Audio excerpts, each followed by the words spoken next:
Greetings, my name is Ken Williams of Unfold the Soul. It is an honor and pleasure to contribute this small piece to the awesome EdRising conference, all built around my why for becoming an educator and getting into education. First, a little bit about me. I am originally from New York City. I live just outside Atlanta, Georgia. I'm a former classroom teacher, assistant principal, and school principal. And for the past 15 years, I have been consulting with schools across North America in the form of coaching, training, speaking, and keynotes, all built around helping school leaders build district-wide capacity around equitable practice, practically, efficiently, and effectively. And I take a lot of pride in knocking the ambiguity out of equity. I am the author of Ruthless Equity: Disrupt the Status Quo and Ensure Learning for All Students to ensure equity, excellence, and achievement for all students, regardless of background. To answer the question of why I got into education, I'm going to ask you a question. And feel free to pause the video if you need time to reflect and consider your response. Aside from your parents, I want you to think about one person who saw more in you than you saw in yourself. A person who is such an influencer in your life, they know you enough to where you can't turn away from what they're seeing. I know in my life, these are people who've made me stop and say, I don't know why that person thinks I can do this, but they are insisting that I can make this happen, that I can create this, that I'm capable of this.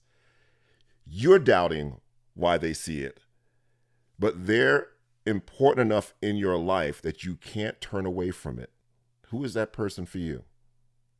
Aside from my parents, the first person I remember is my second grade teacher, Sister Mary Claire. We are in touch to this day, and this is almost 50 years later. She keeps asking, what is it she did? There was no one thing.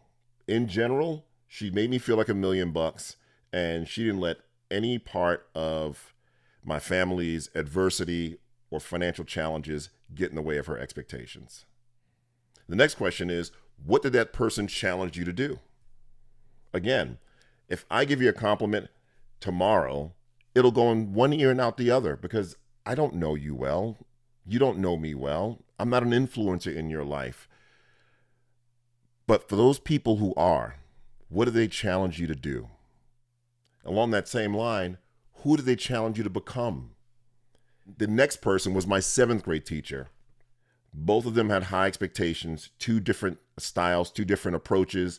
Sister Mary Claire was like an angel from heaven, and Mrs. Fry was like your grandmama, setting you down, setting you straight with love and high expectations. For Mrs. Fryer, she decided I was going to Morehouse College. She sat me down in seventh grade, told me about the history of the college, and said, you're going to Morehouse College. At that point in time, I'm a first-generation college graduate.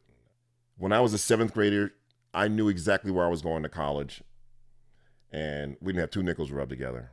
But Mrs. Fryer looked right through me and spoke it into me, and that was it. Who's that person for you? Back to my second grade teacher, Sister Mary Claire. My teacher thought I was smarter than I was, so I was, and that was it. For everything she expected of me, she held it above my head like a crown and challenged me to grow tall enough to wear that crown. When I think about her impact and Mrs. Fryer's impact, what they did is what I've made my mission in this work, and that is to defy the data. So please, miss me with all of your simple math telling me why kids from that neighborhood and why kids who look like that and why kids who speak that language or don't speak that language can't make it. I'm about defying the data because I have no business sitting here talking with you today if everything was about simple math and adversity means you can't.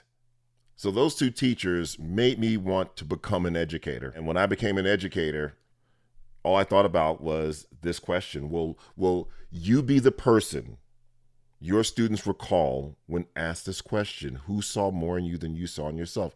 I wanted to be that person. And when I became a teacher, I had the same thought. I'm not here to make a difference. I am the difference.